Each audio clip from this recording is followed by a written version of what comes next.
Minarapat ng Iglesia ni Cristo na sa paggunita ng ika-80 taon ng Pasugo God's Message Magazine, ang opisyal na babasehing pangrelihiyon ng Iglesia ni Cristo at ng ika-50 anibersaryo ng broadcast media arm ng Iglesia, ang Christian Era Broadcasting Service International Incorporated o CEBSI, ay ihandog sa inyo ang maikling video presentation.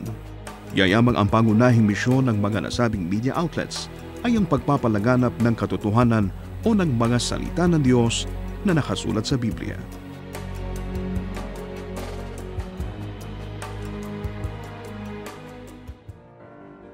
Nakasaad sa unang Timoteo 2:3 hanggang 4. Ito'y mabuti at nakalulugod sa paningin ng Diyos na ating tagapagligtas, na siyang may ibig na ang lahat ng mga tao'y mga ligtas at mga kaalam ng katotohanan.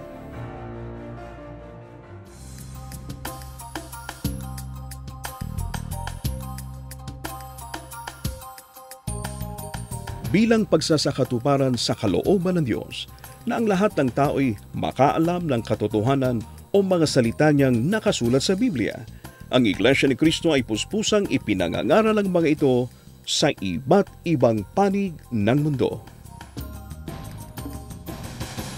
Upang lalong maraming tao ang makaalam ng mga aral ng Biblia na sinasampalatayanan ng Iglesia ni Cristo, ginagamit din ito ang mass media.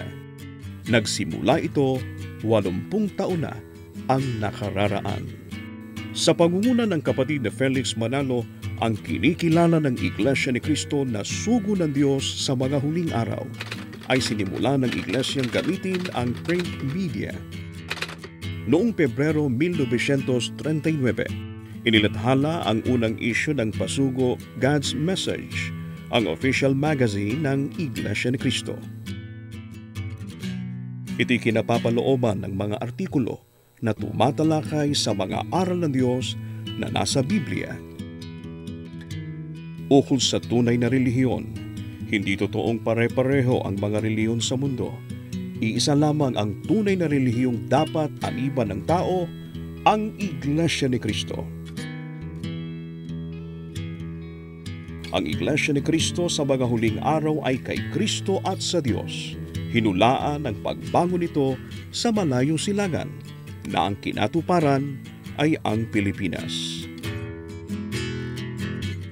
Sa babasahing ito rin masusubaybayan ang mga pangyayari tungkol sa mga kilusan at gawain ng Iglesia.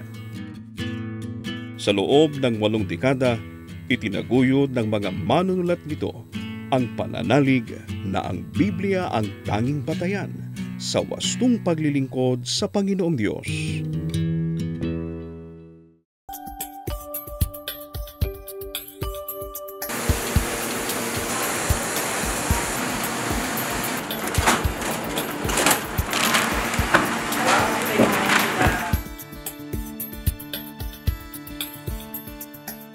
Malaki ang naitutulong ng babasahing ito upang maiparating sa maraming tao saan man at anuman ang katayuan ang mga katotohanan ng Diyos para sa kanilang ikaliligtas.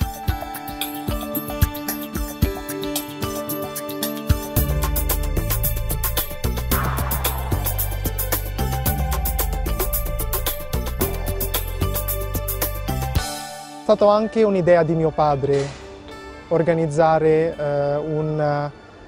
di condividere la nostra fede attraverso il Pasugo Magazine.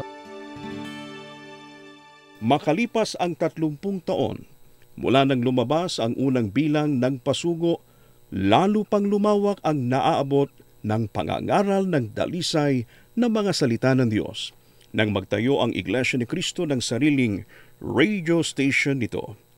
Pakabanalin mo sila sa katotohanan. Ang salita mo ay katotohanan.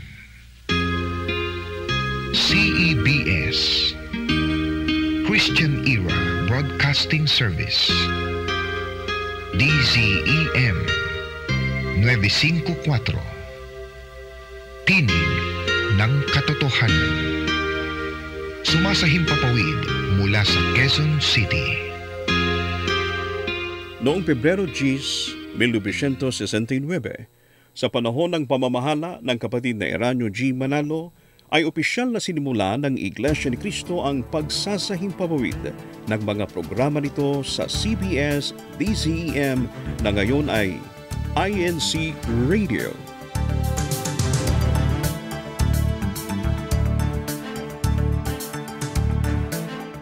Itinatag ng pamamahala ang Christian Broadcasting Service o CBS na tinatawag ngayong Christian Era Broadcasting Service International Incorporated o CEBSI para tuwirang mga siwa sa INC Radio, DZEM 954 kHz. Ito ang INC Radio, DZEM 954, ang tinig ng katotohanan, himpilan ng Iglesia ni Cristo, sumasahimpapawid.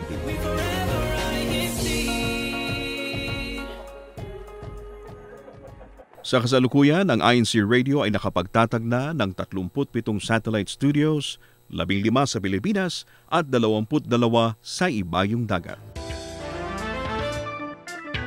Sa pagsapit ng CEBSI sa ika-50 taon nito, lalo pang lumawak ang narating ng pangangaral ng dalisay na ebanghelyo at mga palatuntunan ng INC Radio.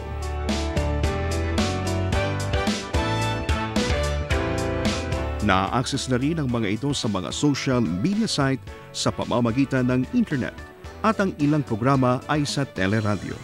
www.dzm954.com. Noong Pebrero 13, 1983 ay sinimula ng Iglesia ni Cristo ang pagpapalaganap ng ebanghelyo sa pamamagitan ng telebisyon.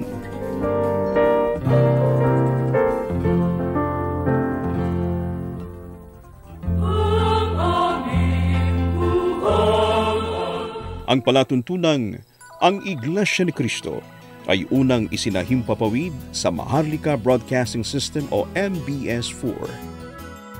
Sa Estados Unidos ng Amerika, nagsimulang mapanood ang programang The Message sa KSCI Channel 18 noong Hulyo 27, 1987. Sa kasalukuyan ng INC TV, na siyang religious TV station ng Iglesia ni Cristo, ay nagpapalabas ng 50 programa na may iba't ibang tema. Sa pamamagitan ng mga ito ay naipaalam sa publiko ang mga aktibidad ng Iglesia ni Cristo sa iba't ibang panig ng mundo.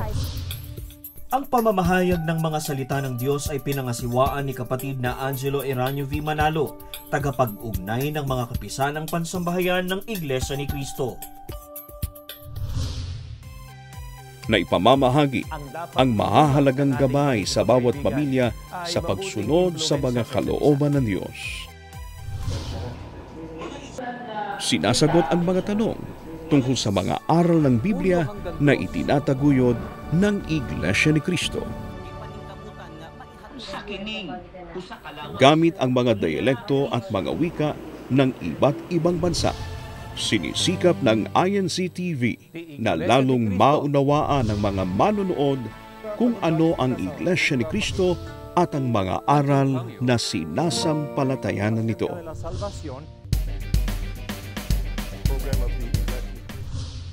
Sa pagpapatibay ng kasalukuyang tagapamahalang pangkalatan ng Iglesia ni Cristo, ang kapatid na Eduardo V. Manalo ay inilunsad ang incmedia.org.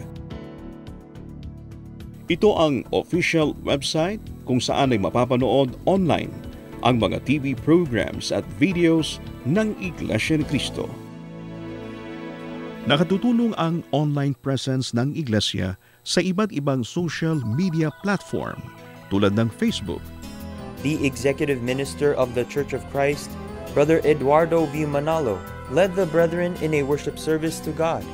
YouTube, Instagram, at Twitter upang patuloy na magabayan ang mga kaanib sa Iglesia ni Cristo at maingatan silang maimpluwensyahan ng sanglibutan na maaaring maglihis sa kanilang mga isipan upang manatiling tapat na sumusunod sa mga katotohanang nakasulat sa Biblia na dapat